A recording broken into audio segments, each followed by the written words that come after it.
Minus 3,4 minus 3,4 minus 5, minus 6 minus 5, minus 6 minus 4, minus 1 minus 4, minus 1 மற்றும் minus 4, plus 3 minus 4, plus 3 ஆகிய புள்ளிகளை முனைகளாக கொண்ட நாற்கரத்தின் பரப்பை காண்க.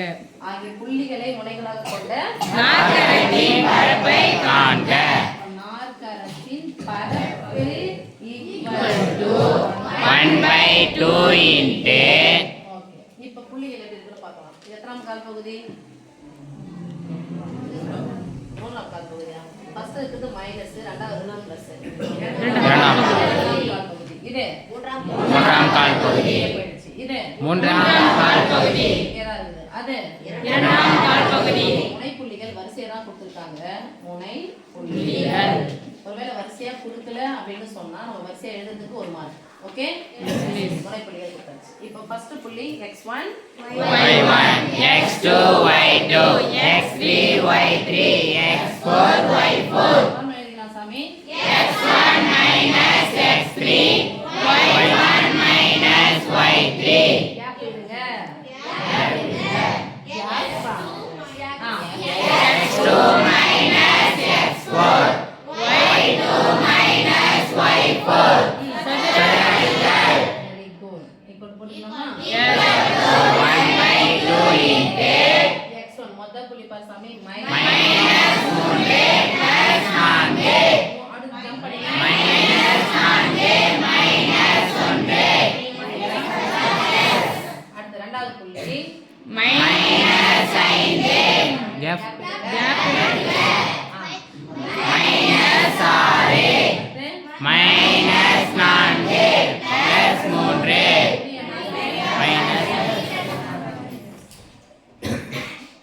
ஒரு மைனஸ் இருந்தா கைக்கலாம். ஒரு மைனஸ் இருந்தா கைக்கலாம். 1/2 இன்டு பெரிய என்ன சின்ன கழிச்சா 1 பெரிய என்ன சின்ன கழிச்சா மைனஸ் 1 கூட 1 சேர்த்தா மைனஸ் 5 மைனஸ் 3 சேர்த்தா minus 9 plus 4 plus 1 plus 5 minus 6 minus 3 minus 9 மேல இருந்து கீழே பெருக்கலாம். 9 9 மைனஸ் 9 1 மைனஸ் 5 கீழே இருக்கிற குறிய மாத்தா பிளஸ் 5 பிளஸ் பிளஸ் 5 ஒரு மைனஸ் வந்தா கைக்கலாம். இங்க இருந்து சின்ன கழிச்சிருங்க.